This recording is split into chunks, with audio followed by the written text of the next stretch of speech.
Hello programmers, সবার কি অবস্থা? আশা করি সবাই ভালো আছেন। আজকে আমি যেটা দেখানোর চেষ্টা করব সেটা হচ্ছে কিভাবে আমরা আমাদের কম্পিউটারে পিএইচপির এনভায়রনমেন্ট সেট আপ করতে পারি। এবং আমি যেটা দেখানোর চেষ্টা করব স্পেসিফিক্যালি হচ্ছে জ্যাম্প এবং হচ্ছে কম্পোজার, এই দুইটা জিনিস, এবং কিভাবে এনভায়রনমেন্ট ভেরিয়েবল সেট আপ করতে হয় আমাদের পিসিতে সেটা দেখাবো। পিএইচপিতে এনভায়রনমেন্ট সেটআপের জন্য আপনাকে কিছু স্পেসিফিক স্টেপ ফলো করতে হবে এবং সেই সফটওয়্যারগুলো স্টেপ বাই স্টেপই আপনাকে ইনস্টল করতে হবে। আপনি একটা আগে একটা পরে এরকম করে ইনস্টল করলে সেইভাবে আপনার এনভায়রনমেন্টটা সেট আপ করতে পারবেন না। তো অনেক সমস্যা হবে, অনেক এরর ফেস করবেন। তো শুরুতে আপনারা জ্যাম্প অথবা হচ্ছে ওয়াম্প, লারাগন, যেই যেটা ইউজ করেন না কেন, ম্যাম্প, এগুলো ইনস্টল করে নেবেন। এরপর হচ্ছে নোটজেসটা ইনস্টল করে নিতে পারেন, এটা লাগবেই। আর কম্পোজারটা ইনস্টল করবেন হচ্ছে জ্যাম্পের পরে, অবশ্যই জ্যাম্পের পরে। এরপর গিট লাগলে গিট ইনস্টল করে নেবেন, ভিজুয়াল স্টুডিও কোড ইনস্টল করে নেবেন। এরপর যাবতীয় যেসব প্লাগইনের আমি এখানে লিস্ট দিয়ে দিয়েছি সেগুলো ইনস্টল করে নিতে পারেন, এটা আপনার মানে ডেভেলপার এক্সপিরিয়েন্স স্মুথ করবে। এরপর আসে আপনি যদি আপনার ভিএস কোডের সাথে ডিবাগটা ইনস্টল করতে চান ডিবাগিং এর জন্য, সেক্ষেত্রে আমি আর একটা রিসোর্স শেয়ার করেছি। এখান থেকে আপনি এই ফাইলটা দেখে এবং স্টেপ বাই স্টেপ যদি ফলো করেন তাহলে আপনি হচ্ছে ডিবাগটা ইনস্টল করতে পারেন। বাট আগে আপনাকে জ্যাম্প ইনস্টল করে আসতে হবে, তারপর কম্পোজার, এরপর হচ্ছে আপনি ডিবাগের জন্য পিএইচপি আইএনআই ফাইলে এডিট করবেন, এর আগে নয়। তো ফার্স্ট অফ অল পিএইচপির জন্য এনভায়রনমেন্ট আপনি অনেকভাবেই সেট আপ করতে পারেন। এটার জন্য বেশ কিছু অপশনস আপনার কাছে আছে। উইন্ডোজের জন্য জ্যাম্প পাবেন আপনি, ওয়াম পাবেন, লারাগন পাবেন। আর ম্যাকের জন্য আপনি ম্যাম্প ইউজ করতে পারেন বা ম্যাম্প প্রো। তো বেসিক্যালি আপনাদের যেটা করতে হবে, জ্যাম্পের ওয়েবসাইট আপনি চলে যাবেন। আমি একটা আপনাদের সাথে রিসোর্স ফাইল শেয়ার করব, এখান থেকে ক্লিক করলেই আপনি হচ্ছে জ্যাম্পের ওয়েবসাইটে চলে যাবেন। তো ওয়েবসাইটে চলে যাওয়ার পর পিএইচপির এখন লেটেস্ট ভার্সন চলতেছে প্রায় আপনার 8.2। তো আপনি এখান থেকে যে দেখবেন যে আপনার আসলে ভার্সন কোনটা চলতেছে সেটাই আপনি ডাউনলোড করবেন। এটা ডাউনলোড করার পর এটা ইনস্টলেশন একদম ইজি প্রসেস, নেক্সট নেক্সট দিয়ে ইনস্টল করে ফেলবেন। তো যেটা মেইন আপনার বিষয় সেটা হচ্ছে আপনার কম্পোজার ইনস্টলের সময়। তো এই জিনিসটা আপনারা মাথায় রাখবেন, যেটা হচ্ছে আপনাকে ফার্স্টে জ্যাম্পটা ইনস্টল করতে হবে। জ্যাম্প ইনস্টল করার পরেই হচ্ছে আপনি কম্পোজার ইনস্টল করবেন। আর জ্যাম্পের লোকেশন ইনস্টল করার সময় আমরা কিন্তু লোকেশন দিয়ে দিতে পারি যে আসলে আমি এই ফাইলটা বা হচ্ছে সফটওয়্যারটা আমি কোথায় ইনস্টল করতেছি। আপনারা অনেকেই ট্রাই করতেছেন বা অনেকেই করে থাকেন এরকম যে হচ্ছে অন্য ফোল্ডারে ইনস্টল করার জন্য। যেমন সাপোজ আপনি মনে করতে পারেন যে আপনার উইন্ডোজ, যদি আপনি নতুন করে উইন্ডোজ দেন বা হচ্ছে আপনার এই ফাইলগুলো ডিলিট হয়ে যেতে পারে, সেটা আসলে এটা যে কোনো সময় হইতে পারে। কিন্তু এটার জন্য আপনি অ্যাকচুয়ালি অন্য ফোল্ডারে দিলে, যেহেতু এটা একটা সফটওয়্যার, আপনাকে সেটা অপারেটিং সিস্টেমের ফোল্ডারেই রাখা বেটার।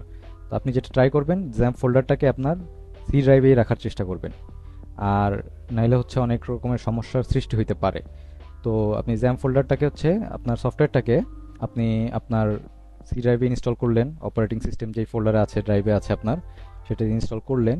এটা করার পর আর আপনারা অনেকেই যেটা করে থাকেন, পিএইচপির জন্য বাইনারি পিএইচপির মানে কাস্টমলি যেটা হচ্ছে আমরা মানে এনভায়রনমেন্ট সেট আপ করি সেভাবে ট্রাই করার চেষ্টা করেন। এরপরে না হলে সেই জন্য আপনারা পরে কি করেন, জ্যাম্প বা ওয়াম্প এগুলো ইউজ করেন। কিন্তু যদি এটা করে থাকেন তাহলে হচ্ছে আপনার একটু সমস্যা হইতে পারে। তো যেটা করবেন, যদি আগে পিএইচপির কোনো বাইনারি ফাইল ডাউনলোড করে থাকেন আপনার সি ড্রাইভে, সেটা ডিলিট করে দিয়ে এরপরে হচ্ছে আপনি জ্যাম্প ইনস্টল করবেন। তো জ্যাম্প ইনস্টল করা হয়ে গেলে আপনার সি ড্রাইভে, এরপরে আপনি আসবে হচ্ছে কম্পোজার ইনস্টলে। তো কম্পোজার ইনস্টল করার জন্য আমি আপনাদের জন্য একটা ওয়েবসাইট শেয়ার করতেছি। আসলে এখানে ইনস্টলেশনের প্রসেসটা দেওয়া আছে, আমি আমার মেশিনে দেখাচ্ছি না কারণ আমার অলরেডি সেট আপ করা আছে। তারপর আমি দেখাবো একটু। তো এখানে আপনি যখন কম্পোজারটা আপনার ডাউনলোড করা হয়ে যাবে, আপনি এখানে এই রিসোর্স পাবেন, আপনি কোথা থেকে কম্পোজার ইনস্টল করবেন। এই লিঙ্কে চলে গেলেই আপনি হচ্ছে দেখতে পারবেন যে এখানে একটা ইএক্সি ফাইলের অপশন আছে, এই যে, ঠিক আছে, এখান থেকে আপনি ডাউনলোড করে নিতে পারতেছেন। তো এখান থেকে ডাউনলোড করার পর আপনি হচ্ছে এই আর্টিকেলটার লিঙ্ক আমি দিয়ে দিব, এখানে একদম বিস্তারিত স্ক্রিনশট সহ দেওয়া আছে, আপনাদের সুবিধা হবে। এভাবে যাওয়ার পর আপনারা নেক্সট নেক্সট দিবেন, এখানে ডেভেলপার মোডে ক্লিক করবেন না, জাস্ট নেক্সট দিবেন। এরপরে হচ্ছে আপনার এখানে আপনার সি ড্রাইভে দেখতে পাচ্ছেন যে সি ড্রাইভের জ্যাম্প ফোল্ডার, তার মধ্যে হচ্ছে পিএইচপি ফোল্ডার, এরপর হচ্ছে পিএইচপি ডট ইএক্সি একটা ফাইল আছে। সেটাকে আপনারা যদি এখানে ও বাই এনি চান্স না পায় বাই ডিফল্ট, এখান থেকে ব্রাউজ করবেন, ব্রাউজ করে ঠিক আপনার সি ড্রাইভের জ্যাম্প ফোল্ডারের মধ্যে পিএইচপি ফোল্ডারের মধ্যে পিএইচপি ডট ইএক্সি একটা ফাইল আছে, সেটাকে আপনি লোকেট করে দিবেন। লোকেট করে দিয়ে আসার পর এইটা হচ্ছে ইম্পর্টেন্ট, যে add this PHP to your path. তো এই পিএইচপি এনভায়রনমেন্টটাকে আপনার পিএইচপি ভেরিয়েবলটাকে আপনার এনভায়রনমেন্ট পাতে সেট করে দিতে হবে। এটার জন্য এখানে চেকবক্সে ক্লিক করে দিয়ে আপনি নেক্সট দিবেন। এরপরে হয়তো আপনার হচ্ছে প্রক্সি আসতে পারে, এই স্ক্রিনটা আসবে, এটাকে আপনার কিছু করার দরকার নেই। এরপর হচ্ছে আপনি নেক্সট দিয়ে দিবেন। নেক্সট নেক্সট দিয়ে দিলে এরকম একটা ইন্টারফেস চলে আসলে আপনি বুঝতে পারবেন যে আপনার ইনস্টলেশন মোটামুটি সাকসেস হয়ে যাচ্ছে। তো এরপর দেওয়ার পর ইনস্টল দিবেন, নেক্সট দিন দেখতে পাচ্ছেন একদম খুবই সহজ, ফিনিশ দিয়ে দিবেন। এরপর জাস্ট আপনি কি করতে পারেন যে কমান্ড লাইনে যে লিখতে পারেন সিএমডি, সিএমডি দিয়ে আপনি হচ্ছে কম্পোজার লিখলে এরকম একটা ইন্টারফেস আসলে বুঝতে পারবেন যে আপনার কম্পোজার ইনস্টল হয়ে গেছে। আর আরেকটা আমি বিষয় দেখাবো আপনাদের, যেটা হচ্ছে এখানে আপনারা যখন জ্যাম্প ইনস্টল করতেছেন দেখা গেছে যে অনেকেরই সমস্যা যেটা হচ্ছে তারা আইএনআই ফাইলটা খুঁজে পাচ্ছে না। তো আইএনআই ফাইলের অনেক সময় আমাদের এডিট করার প্রয়োজন পড়ে। তো সেই ক্ষেত্রে এটা দেখেন আমার এখানে হচ্ছে আমার এক্সটেনশনটা অন করা আছে। হ্যাঁ, তো এক্সটেনশন অন করে থাকার কারণে আমার হচ্ছে এখানে php.exe এবং php.ini এটা শো করতেছে, অনেকেরই শো করে না। তো সেই ক্ষেত্রে আপনাদের যারা উইন্ডোজ 10 বা এর বিলো ভার্সন যারা ইউজ করতেছেন তারা এখানে অপশন পেয়ে যাবেন। একটা অপশন থাকে আপনার এখানে হচ্ছে ভিউতে সম্ভবত থাকে সেটা, বা হচ্ছে হোমে পাইতে পারে। আমার হচ্ছে উইন্ডোজ 11, সো আমি হচ্ছে এখানে এই থ্রি ডট থেকে অপশনসে চলে যাব। অপশনসে চলে যাওয়ার পর আমি হচ্ছে এখানে hide extension for known files type, তো এটা আমি হচ্ছে আমার টিক দেওয়া ছিল, আমি হচ্ছে এটা আনটিক করে দিয়েছি। আনটিক করে দিয়ে অ্যাপ্লাই ওকে দিয়ে দিবেন। আপনাদেরও ঠিক এভাবেই এক্সটেনশনগুলো শো করবে, ফাইলের এক্সটেনশন কোনটার কি।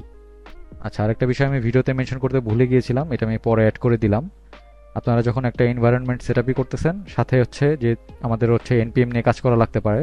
তো এনপিএম নিয়ে যখন আমরা কাজ করব নোড জেএসটা আমাদের লাগবেই, বা জাভাস্ক্রিপ্ট নিয়ে কাজ করতে গেলে আমাদের নোড জেএসটা লাগেই কমান্ড লাইনে কাজ করতে গেলে। তো সেই সাথে আপনারা হচ্ছে নোড জেএসটা ইনস্টল করে নেন শুরুতেই।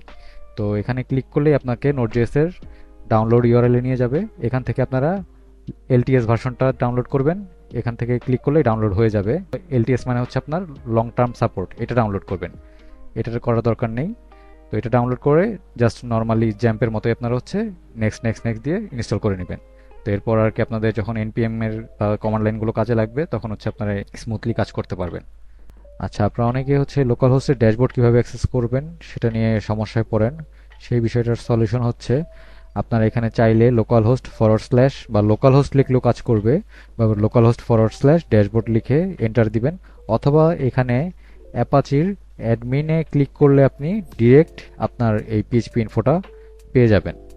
ঠিক আছে, আপনাকে ডাইরেক্ট আপনার হচ্ছে যে ইউআরএল এ সেট করা আছে সেখানে নিয়ে যাবে।